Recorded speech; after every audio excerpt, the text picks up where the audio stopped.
सरकार कर रही है उन कामों को रोका जाए। और हमने देखा कि किस तरह पिछले 6 महीने से दिल्ली के आम लोगों के डे टू डे कामों को रोका गया। लेकिन मुझे खुशी है इस बात की कि भारतीय जनता पार्टी का कोई भी षड्यंत्र सफल नहीं हो पाया।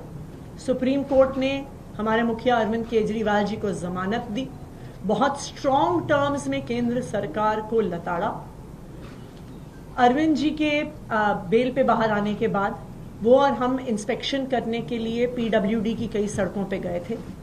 मुझे उन्होंने एक पत्र भी दिया दिल्ली विधानसभा में पीडब्ल्यूडी की सड़कों की रिपेयर मेंटेनेंस को लेकर।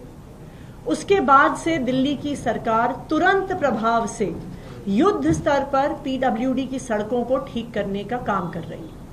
एक ऑल मिनिस्टर्स मीटिंग बुलाई गई, जिसके बाद दिल्ली सरकार के सारे मंत्री, सारे विधायकों ने, पीडब्ल्यूडी के सारे इंजीनियर्स ने एक हफ्ते के समय में दिल्ली की सारी पीडब्ल्यूडी की सड़कों का मुआयना किया।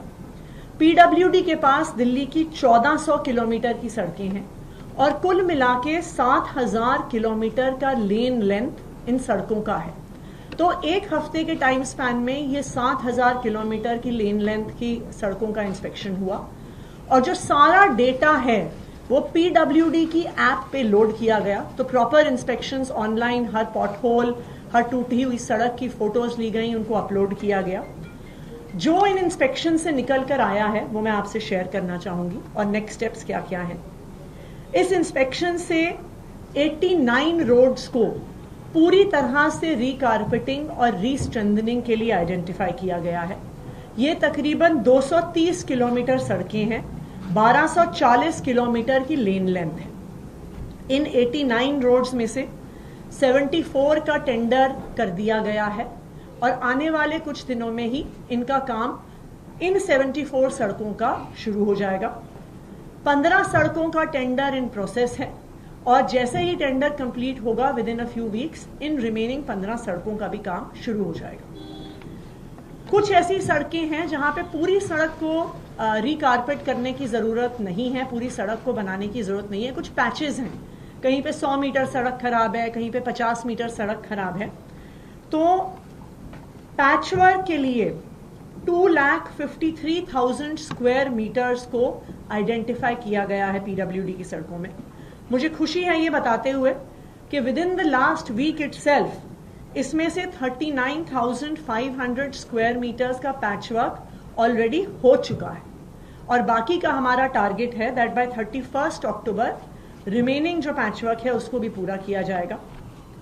इस इंस्पेक्शन में 6,671 पॉट होल्स को आइडेंटिफाई किया गया, जिसमें से 3,454 को ऑलरेडी भर दिया गया है और जो रिमेनिंग 3,217 है उनको भी आने वाले कुछ दिनों में रिपेयर कर दिया जाएगा। हमारी एक इंस्पेक्शन में ये भी एक बात निकल के आई कि कई सारी सड़कें डैमेज्ड हैं क्योंकि वहां पे डीएमआरसी का काम चल रहा है, सराय काले खान के एरिया में आरआरटीएस का काम चल रहा है, डिस्कॉम्स ने कई जगह अपनी लाइंस ले करी हैं। तो जहां जहां पर किसी अन्य एजेंसी के काम के द्वारा की वजह से सड़कें टूटी हुई हैं, with in the next few days in सारी एजेंसीज के साथ हम पीडब्ल्यूडी की मीटिंग करवाएंगे सो दैट जहां पे डीएमआरसी ने रिपेयर करना है उसको भी तुरंत शुरू करवाया जाएगा, जहां पे आरआरटीएस ने रिपेयर करना है उसको भी तुरंत करवाया जाएगा। एक सड़क के बारे में स्पेसिफिकली मैं डिटेल शेयर करना चाहूंगी और वो है new Rohtak road. New Rohtak road जो टिकरी बॉर्डर जाती है नांगलोई मेट्रो स्टेशन से मुंडका होते हुए, वो शायद आज के दिन में दिल्ली की सबसे खराब हालत में सड़क है। उसका रीजन ये है कि न्यू रोहतक रोड के इंटीरियर में बहुत सारी अनऑथराइज्ड कॉलोनीज भी हैं वहां।